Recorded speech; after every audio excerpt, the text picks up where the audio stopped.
Next നമുക്ക് കുറച്ച് ഞാൻ നേരത്തെ പറഞ്ഞ പോലത്തെ കുറച്ച് പ്ലഗിൻസ് അവൈലബിൾ ആണ്. അപ്പോൾ അതിൽ ഫസ്റ്റ് ഞാൻ റെക്കമെൻഡ് ചെയ്യുന്നത് ഒരെണ്ണം ബ്ലാക്ക് ഫോർമാറ്റർ എന്ന് പറയുന്ന ഒരു പ്ലഗിനാണ് ഫോർ VS കോഡ്. അത് ഫ്രം മൈക്രോസോഫ്റ്റ് ആണ്. സോ പ്ലഗിൻസിൻ്റെ ഇൻസ്റ്റാളേഷൻസ് എല്ലാം VS കോഡിൽ വരുന്നത് ഇവിടെ ഈ ലെഫ്റ്റ് സൈഡിൽ ഇങ്ങനൊരു ബട്ടൺ ഉണ്ട്, എക്സ്റ്റൻഷൻ എന്ന് പറഞ്ഞിട്ട്. ഇതിൽ ക്ലിക്ക് ചെയ്യുക. സോ ഇത് അപ്പോൾ ഇവിടെ ഇങ്ങനെ ഒരു സെർച്ച് ബാർ ഓപ്പൺ ആയിട്ട് വരും. ഇതിൽ നമ്മുടെ റെക്കമെൻഡഡ് പ്ലഗിൻ അല്ലെങ്കിൽ എക്സ്റ്റൻഷൻ്റെ പേര് ടൈപ്പ് ചെയ്യുക. അപ്പോൾ ബ്ലാക്ക് ഫോർമാറ്റർ എന്ന് കൊടുക്കുമ്പോൾ ഇവിടെ ഫസ്റ്റ് മൈക്രോസോഫ്റ്റിൻ്റെ ഒരു റിസൾട്ട് വരും. ഇത് ജസ്റ്റ് ടിക്ക് മാർക്ക് ഉണ്ടോ നോക്കുക, ജസ്റ്റ് മൈക്രോസോഫ്റ്റിൻ്റെ ആണെന്ന് ഉറപ്പ് വരുത്തുക. ഇപ്പോൾ ഇവിടെ നിങ്ങൾക്ക് ഇൻസ്റ്റാൾ എന്ന് പറയുന്ന ഒരു ബട്ടൺ ആയിരിക്കും ഉണ്ടാവുക. ഞാനിപ്പോൾ ഓൾറെഡി ഇൻസ്റ്റാൾ ചെയ്തിട്ടുള്ളത് കൊണ്ട് അൺഇൻസ്റ്റാൾ എന്നാണ് കാണിക്കുക. ജസ്റ്റ് ആ ബട്ടണിൽ പ്രസ് ചെയ്ത് കഴിഞ്ഞാൽ ഇറ്റ് വിൽ ബി ലൈക്ക് ക്വിക്കായിട്ട് ഇൻസ്റ്റാൾഡായി വന്നോളും. അത് പെട്ടെന്ന് അതിൻ്റെ ഇൻസ്റ്റാളേഷൻ കഴിയും. അതുപോലെ ഈ ഫ്ലേക്ക് 8ഉം ആൻഡ്രോമേഡയും നിങ്ങൾക്ക് ചെയ്യാവുന്നതാണ്. ഫ്ലേക്ക് 8 നോക്കണമെന്നുണ്ടെങ്കിൽ വീണ്ടും സെർച്ച് ബാർ എടുക്കുക, ഫ്ലേക്ക് 8 എടുക്കുക, ജസ്റ്റ് മൈക്രോസോഫ്റ്റിൻ്റെ ആണോ എന്ന് ഉറപ്പ് വരുത്തുക, ജസ്റ്റ് ഇൻസ്റ്റാൾ ബട്ടണിൽ പ്രസ് ചെയ്യുക.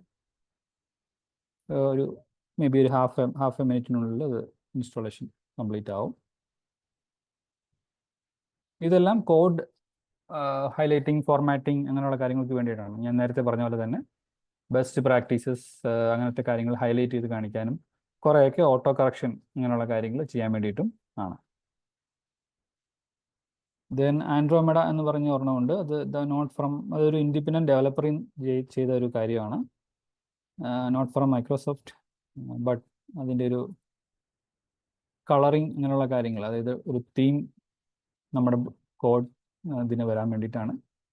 അതും ഇൻസ്റ്റാൾ ഓപ്ഷൻ കൊടുത്തിട്ട് നിങ്ങൾക്ക് ചെയ്യാവുന്നതാണ്, ഓപ്ഷണലാണ്. സോ ഇതുപോലെ ഒരുപാട് പ്ലഗിൻസ് ഉണ്ട്. ബട്ട് നിങ്ങൾക്ക് ആവശ്യമുള്ളത് വേണമെങ്കിൽ നിങ്ങൾക്ക് എക്സ്പ്ലോർ ചെയ്ത് ചെയ്യാവുന്നതാണ്.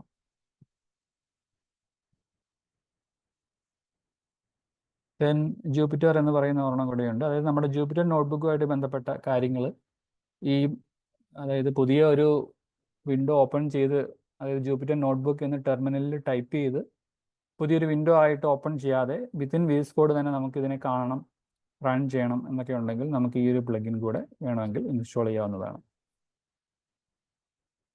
സോ ബേസിക്കായിട്ടും ഇപ്പം ഞാനത് ഇൻസ്റ്റാൾ ചെയ്തിട്ടുള്ളത് കൊണ്ട് എനിക്കിവിടെ ഈ IPython ഫയൽ ഓപ്പൺ ചെയ്ത് കഴിഞ്ഞാൽ ഇവിടെ തന്നെ കാണാനും റൺ ചെയ്യാനും പറ്റും. ബട്ട് ഞാൻ ആ എൻവയോൺമെൻറ്റ് ജസ്റ്റ് സെലക്ട് ചെയ്ത് കൊടുക്കണം.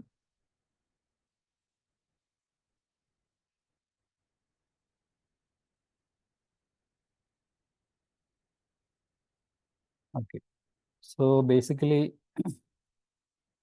ഇതാണ് ഞാൻ റെക്കമെൻഡ് ചെയ്യുന്ന കുറച്ച് എക്സ്റ്റൻഷൻസ്.